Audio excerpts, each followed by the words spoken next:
Vou mostrar aqui rapidamente como utilizar a função calc de CSS e também um problema que essa função pode resolver aqui no caso de um grid fluido. Tá vendo? Um grid que ele diminui de acordo com o tamanho do teu browser, porque é um grid que utiliza porcentagem.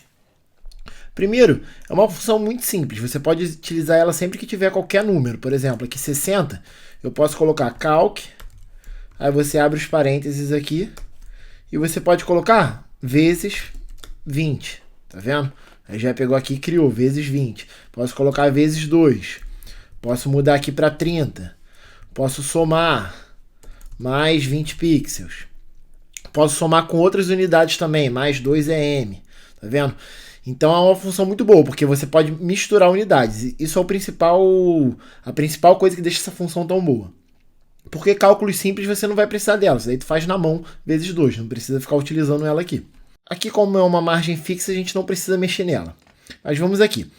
Imagina que eu tenho aqui esse sistema de grid, se eu for aqui no meu index, eu botei então grid 6, que é como se fosse um container de 12 colunas, então 6 mais 6, 12, pega aí o 100%.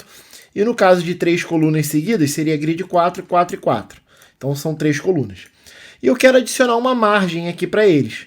Se eu botar aqui na minha div, direto, margem 0 para cima e para baixo, e 10 pixels para um lado e para o outro, você vai ver que ele vai quebrar.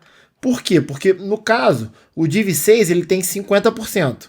Então vai ser 50% mais 10 pixels para um lado, mais 10 pixels para o outro. Ou seja, 50% mais 20 pixels.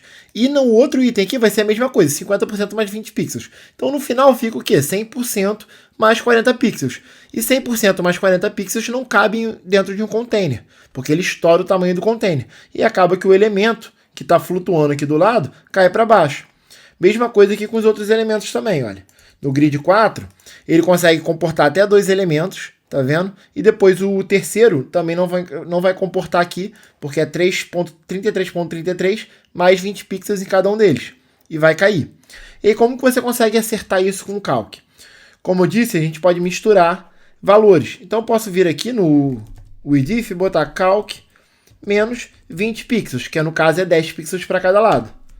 Olha, já resolveu, já está direitinho. E se eu pegar aqui, clicar no meu container, olha, o container ele pega, ele tem 10 pixels aqui para o lado, 10 pixels para o outro, 10 pixels para cada lado aqui no meio.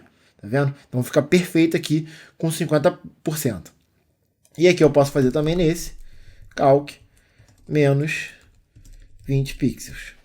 E aqui ficou os meus 3 juntos também. Posso até apagar aqui e deixar para cima e para baixo também, olha só.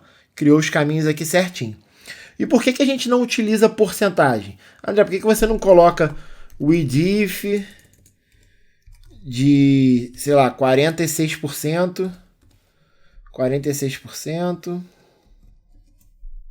Vou tirar aqui o calc e vou botar uma margem de 2%. Por que a gente não faz isso daqui ao invés dessa forma daqui? Vou tirar o calc. Porque o que acontece é que quando a gente for diminuir, olha só, no momento, deixa eu tirar 33, eu vou colocar aqui 29 agora. E aí qual o problema disso? É que ele vai diminuindo aqui, olha, e quando você chega num momento muito pequeno, a margem começa a ficar muito pequena. E também se você for muito maior, e se você tiver um container aqui, vamos botar aqui ele um pouco maior, a margem começa a ficar também muito grande, tá vendo? E aí começa a perder a relação entre margem e tipografia.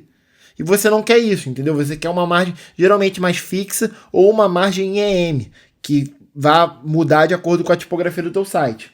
Então é por isso que você quer uma margem mais fixa do que ela em porcentagem. Então a gente volta aqui para o nosso calc, que seria o ideal mesmo. Então você consegue resolver esse grid simplesmente com o calc. Tá aqui 20 pixels. Vou só apagar aqui esse 10. Essa é apenas uma das formas criativas de se usar essa função, que é bem poderosa e não tem problema nenhum, ela já é bem suportada entre os browsers e também não tem nada de performance, nenhum artigo ainda, ninguém fez testes extensivos e tenha visto algum problema nela. Eu vejo até o próprio Google em diversos pequenos projetos que eles têm de site, utilizando muito a função de calc. E se você quiser um fallback, para caso não exista a função no site, você pode simplesmente colocar o width aqui em cima e botar 50%. Assim, se não tiver calc, ele vai pegar os 50%. E no margem, a gente poderia colocar margem 2% aqui e colocar aqui um calc, calc 10 pixels. Ou seja, calc 10 pixels é 10 pixels, porque eu não estou fazendo nenhuma função aqui, não estou fazendo vezes 2, vezes nada. Só que se não existir o calc, ele vai colocar o margem de 2%, que no caso seria 46, que aí a soma 2 para cada lado, mais o 46 dá 50, e aí cabe nos 100% certinho. Então assim vai dar um fallback já. Só que o que ele está usando no momento aqui no nosso browser é esse aqui, porque o nosso browser funciona o calc. Então é isso daí quanto ao calc no CSS.